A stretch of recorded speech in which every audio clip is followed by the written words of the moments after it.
오늘 우리 디도서 그렇게 많이 읽혀지지 않는 말씀인데요. 목회서신이라는 별칭을 가지고 있습니다. 사도 바울이 신약성경 전체 27권 중에서 13권의 그 서신서를 쓰는데요.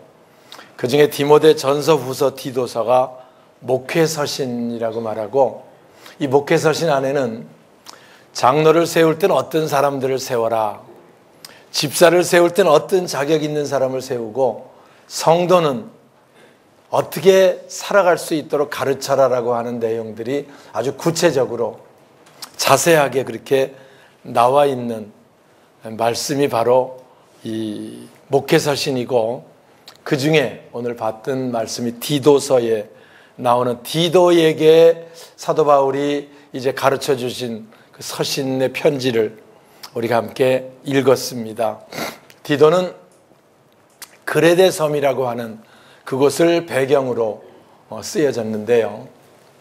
사도 바울이 다메섹에 예수 믿는 사람 잡으러 가다 거기서 성령으로 주님 만나는 사건이 사도행전에 나오고요. 그때 바울이 이방인 선교사로 세움을 입습니다. 그래서 이방인들을 위해 복음 전하는 사명을 감당하는데, 바울 마음속에 내가 이방인들에게 사명을 열심히 감당해서 그것 때문에 매맞기도 하고 감옥에 갇히기도 하고 빌립보 교회 세우는 과정, 골로새 교회 여러 가지 쭉 우리 같이 함께 사도행전에서 봅니다. 많은 어려움이 있었지요. 그 사역을 다 마치고 나는데 바울 마음속에 열심히 있었어요. 내 동족이 예수를 믿어야 하는데 라는 마음이 있었던 거고요. 왜냐하면 자기 동족 유대인들, 히브리인, 하나님 백성이라고 하는 사람들, 당연히 그들이 예수를 영접해야 되잖아요. 그런데 그들이 예수를 영접하지 않고 오히려 비방하고 대적하니까 견딜 수가 없는 거예요. 그래서 바울이 예루살렘에 가서 내 동족에게 복음을 전하겠다는 결심을 하게 되고요. 그런데 주위에 함께 동역했던 많은 분들이 바울 거기 들어가면 죽습니다. 죽이려고 작정한 사람들이 한두 명이 아니고 오해를 해서. 그러나 바울은 내 동족에게 복음을 전하는 거, 내 생명을 아끼지 않겠다고 들어가게 되고요. 아니나 다를까 들어가자마자 백성들 모여서 맞아 죽게 돼가지고 거의 죽게 됐는데, 신고가 들어가서 우리 소요가 난 거지, 우리나라로 말하면 이제. 그래서 우리 이제 그 천부장, 치안을 담당하는 책임자가 와서 거기서 무슨 문제 때문에 그러는 거야 해서 이제 바울을 데리고 들어가는 사건이 예루살렘에 와서 복음 전하는 시작입니다. 와서 무슨 일 때문에 그러냐? 바울이 나는 다른 거 도둑질하거나 해코지하거나 빼앗거나 그런 일이 없습니다. 그럼 저들이 왜 저렇게 죽이려고 하느냐? 예수 복음 전하는 것 때문에 그렇습니다. 오늘 제목이 하나님 일에 열심하는 자, 그 제목이거든요. 열심하는 자, 열심하는 자 모습, 우리 바울이 표본이 되고요. 그 사건 때문에 바울이 천부장, 또 총독, 아그리빠 왕, 이렇게 해서 거기 많은 높은 사람들에게 재판이라는 과정을 통해서 예수를 전하게 되는 아주 놀라운 하나님의 섭리를 거기서 또 보게 됩니다. 근데 바울은 본래 이방 선교의 사명을 받은 자고, 그 당시 이방 선교의 최중심지가 로마였었거든요. 로마가 세계를 지배할 때고 로마가 최고 수도였으니까. 그래서 로마에 가서 복음을 전하는 그 사명이 바울에게 있었고요. 그래서 바울이 로마로 가는데, 우리 같으면 선교사로 가야 되는데 죄수의 몸으로 이제 로마로 가게 되는 과정이 사도행전에 자세하게 잘 실려 있습니다. 가이사랴 빌립보를 떠나서 이제 마지막 로마로 순교지를 향해서 복음 전하러 죄수 276명과 함께 출발하는 사건, 사도행전 후반부에 나오고요. 그래서 이제 가는데 풍랑이 일어가지고 죽을 고비를 넘깁니다. 그 당시 배가 크다고 해도 지금 배에 비하면 아무것도 아니고요. 그리고 빠르기도 거기서 몇 달 동안이나 가야 될 정도로 그렇게 그런 배였었고, 거기다 풍랑을 만나면 속수무책이죠. 저희가 성지순례 갔을 때 우리도 그 그리스 그레데 섬 지역 쪽을 우리가 배를 타고 지나갔었습니다. 우리는 굉장히 큰 배, 어마어마한 배를 탔는데요. 그래도 우리가 성지순례 같이 갔던 분들이 그 앞에 탄 분은 멀미를 해가지고 막 넘어지려고 그러고, 예? 침대 칸에 왔는데도 이제 그렇게 했던 기억이 우리가 있습니다. 그들이 거기 섬에서 엄청나게 이제 그레데 섬까지 오는데 엄청 고생을 해가지고 미양이라고 하는 작은 항구에 도착을 해요. 섬이 길쭉하다 그러면 이쪽 끝에 미양이라고 하는 작은 항구가 있었어요. 겨우 여기까지 왔어요. 바울이 막상 와서 보니까 뭐 배를 타고 죽을 고비를 넘기면서 왔지만 막상 와서 보니까 그레데 사람들의 모습을 거기서 보는 거예요. 그레데는 그리스에서 한 100km쯤 떨어진 헬라 섬인데요. 섬으로 된 도시니까 무슨 뭐 전쟁의 위협 같은 게 없으니까 사람들이 그저 사는데 큰 문제가 없었고요. 또 지중해에 거기 풍부한 그런 좋은 기후가 받쳐졌기 때문에 먹고 사는데도 부족함이 없었고요. 또 일찍이 크레타 문명의 발상지, 아마 세계에서 공부한 사람들은, 우리 학생들은 크레타 문명이라고 아실 거예요. 그게 그레데 섬이 배경이에요.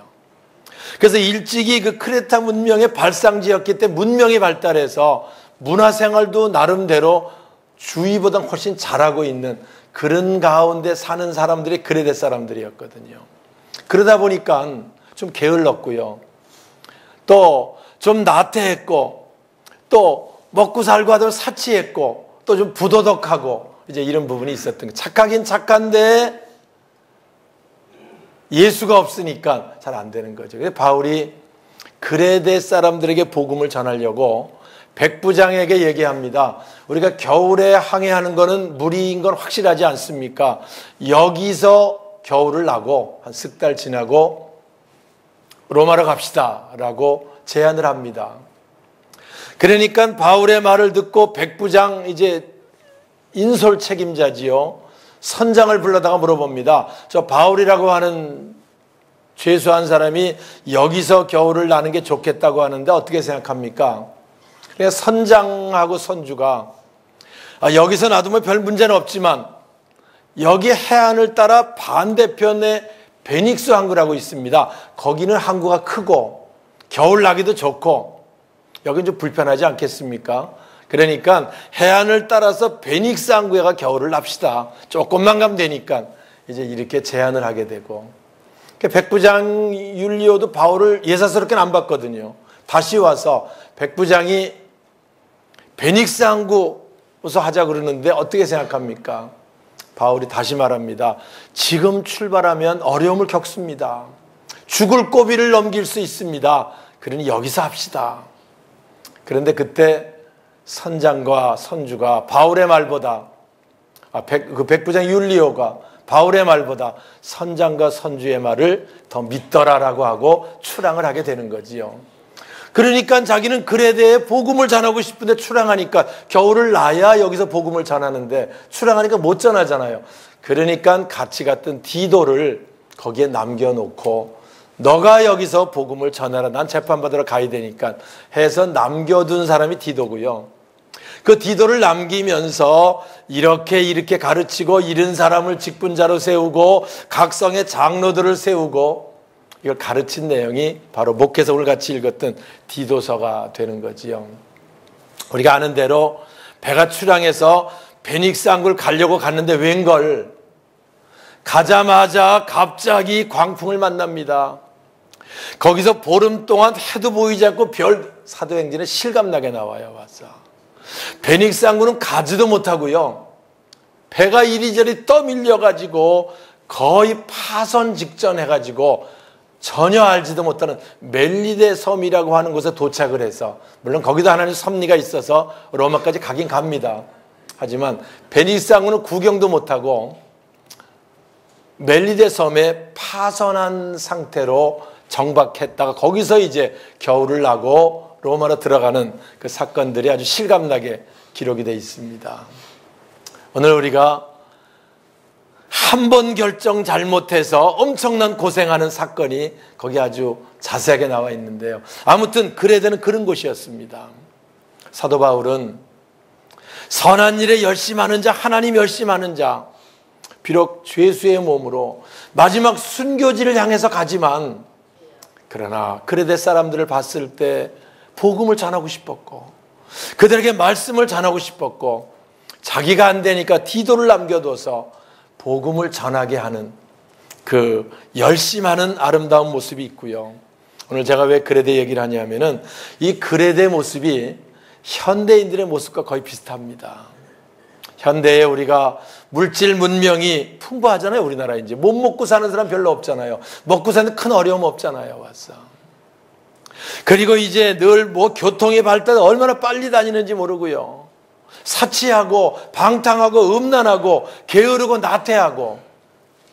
사실 우리 젊을 때만 해도 일 보통 50시간, 60시간 주당 근무 그 정도 다 하고 했는데 지금은 주 40시간 하는데 그거 너무 길다 그래가지고 30시간 하자고 하는 얘기를 하니까 저희들 젊을 때 일했던 시간에 반 정도 지금 이제 일하는데 그것도 힘드니 못하니 죽겠니 뭐 이렇게 하잖아요. 와서 제가 뭐 일 많이 적게 하는 얘기를 하려는 게 아니고, 물질 문명이 풍성하고 마지막 때가 되면 사람들이 교통이 발달하고 사치하고 음란하고 방탕하고 게으르고 나태하고 부도덕하고 이런 가운데 빠지게 되고, 그러다 보니까 그레데가 그런 지역이었고 우리 현대도 그렇다는 거예요. 실제 우리가 복음 전하기 쉽지 않습니다. 옛날에 못 먹고 어려울 때 아파도 의료보험 없어서 어디 교회나 나와야 고칠 수 있을 때야 아픈 사람 교회 가자 그러면 잘 쫓아오거든요. 왜? 갈 데가 없잖아. 돈도 없고. 또 힘들고 어려울 때 하나님께 기도해 보세요. 그럼 오는데 지금 뭐 3만 불 시대가 돼가지고 부족한 거 크게 없고, 예, 이러다 보니까 복음 전하는 게 쉽지 않은 시대 속에 우리가 살고 있고, 그게 그레데 모습이 그랬다는 얘기를 하고 싶은 거고요. 또 우리도 이제 그런 가운데 우리가 있는 거지요. 더구나 이런 데다 교회를 세우고 무슨 직분자를 세우려고 할 때 이런 기준, 장로는 이렇게 해야 됩니다. 집사는 이런 기준이 있어야 합니다. 그러면 또 아니 그게 성경은 그렇지만 그거만 다 맞출 수 있습니까? 다 먹고 살기 바쁜데 뭐 이렇게 하기도 일쑤고요. 또 아니 그래도 직분자, 아니 나만 그렇습니까? 저 사람도 그런데 자기 합리화 시키려고 그러고, 뭘 좀 가르치려고 그러면은 아 당신은 합니까? 그러면 뭐 이렇게 나오니까 쉽지 않은 거지요. 와서 현대 복음 전하기 쉽지 않고요. 물질 문명이 풍성할수록 신앙생활 바르게 하는 것도 쉽지 않고요.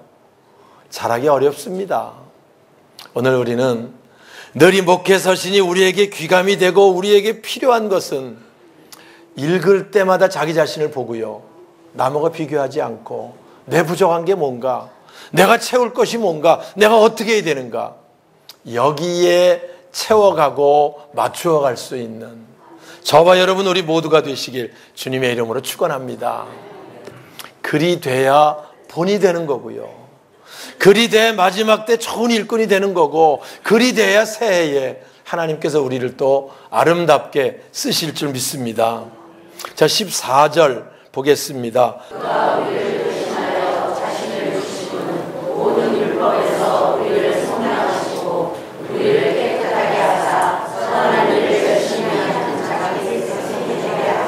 네, 사도 바울이 디도에게 말합니다. 예수 그리스도 그분이 우리 대신해서 십자가 지심은 그 말입니다. 우리 대신에 십자가에 살을 찢고 피 흘리심은 우리의 모든 불법에서 우리를 속량하시기 위함이다. 그렇습니다. 우리가 여기까지 온 것도요, 우리의 모든 죄와 허물 우리 주님께서 십자가 피 흘리셔서 깨끗게 하시고 속량하시고 깨끗게 하셔서 감히 우리가 하나님 전에 들어와 예배드릴 수 있고, 감히 하나님 아버지라고 부를 수 있고, 감히 우리가 주님의 직분 맡은 자 된 줄 믿습니다. 여기 보니까 우리를 그 택하신 이유가 뭐냐, 우리를 위해 피 흘리신 이유가 뭐냐, 깨끗게 하신 이유가 뭐냐, 하나님 쓰시기 위함인데, 여기 보니까 선한 일을 열심히 하는 자기 백성을 삼고자 합니다. 뭐에 열심히 해요? 선한 일을 열심히 하는. 선한 일, 성경에 선하다는 말은 하나님의 일을 의미합니다. 하나님을 지칭할 때 선하다고 지칭하는 거고요.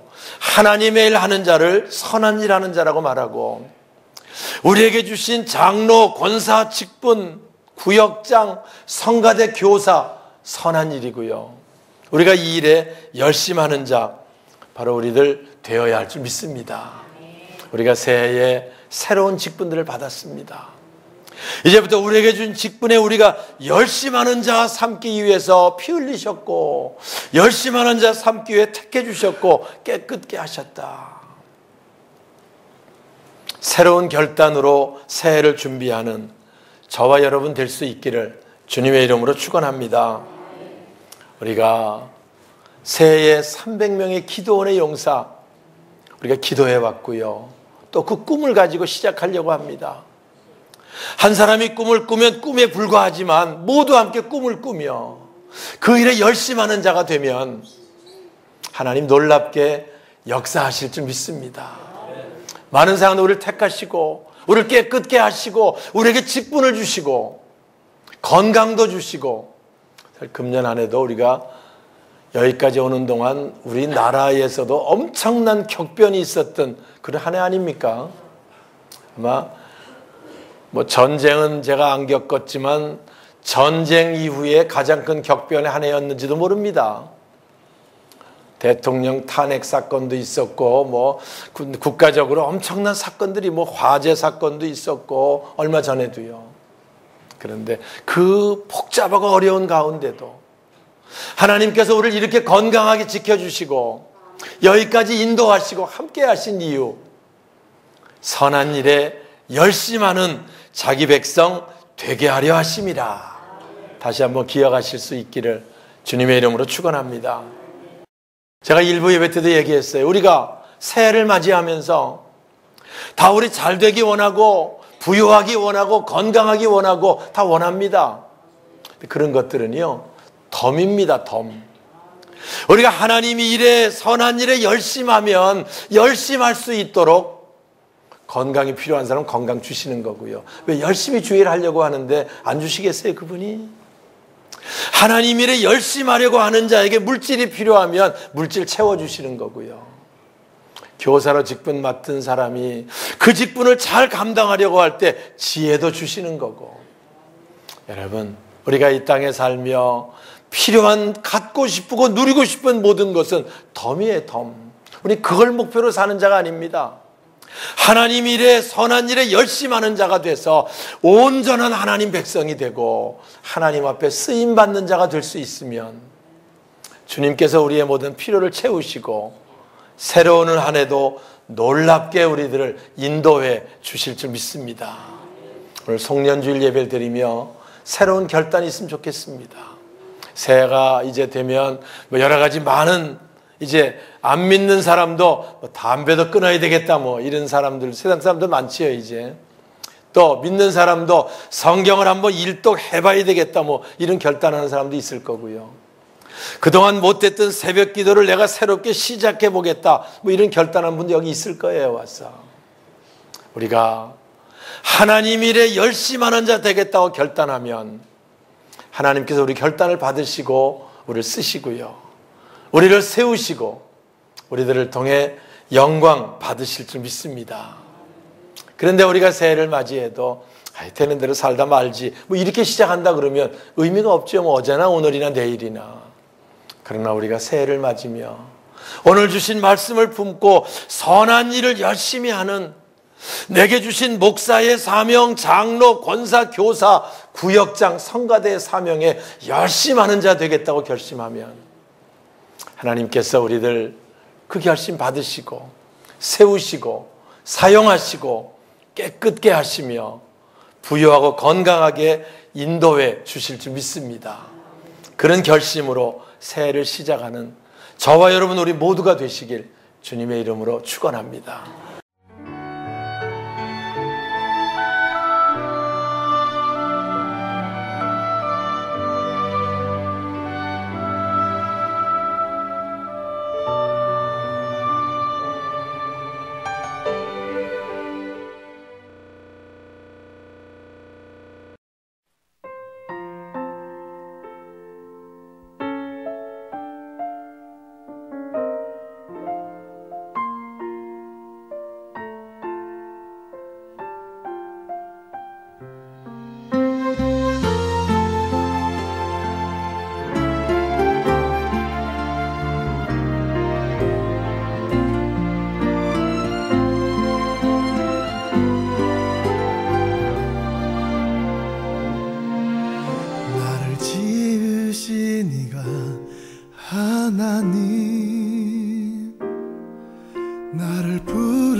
나를 보내신 이도 하나님, 나의 나 된 것은 다 하나님 은혜라. 나의 달려갈 길 다 가도록, 나의 마지막 호흡 다하도록, 나로 그 십자가 품게 하시니, 나의 나 된 것은 다 하나님 은혜라. 한량없는 은혜, 갚을 길 없는 은혜, 내 삶을 애워사는 하나님의 은혜. 나 주저함 없이 그 땅을 밟음도 나를 붙드시는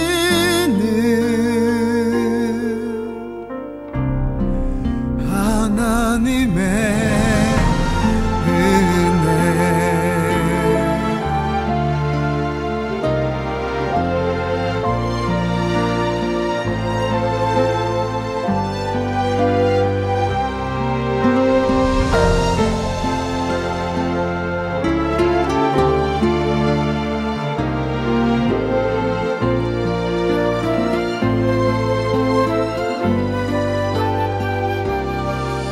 나의 달려갈 길 다 가도록, 나의 마지막 호흡 다하도록, 나로 그 십자가 품게 하시니, 나의 나 된 것은 다 하나님 은혜라. 한량없는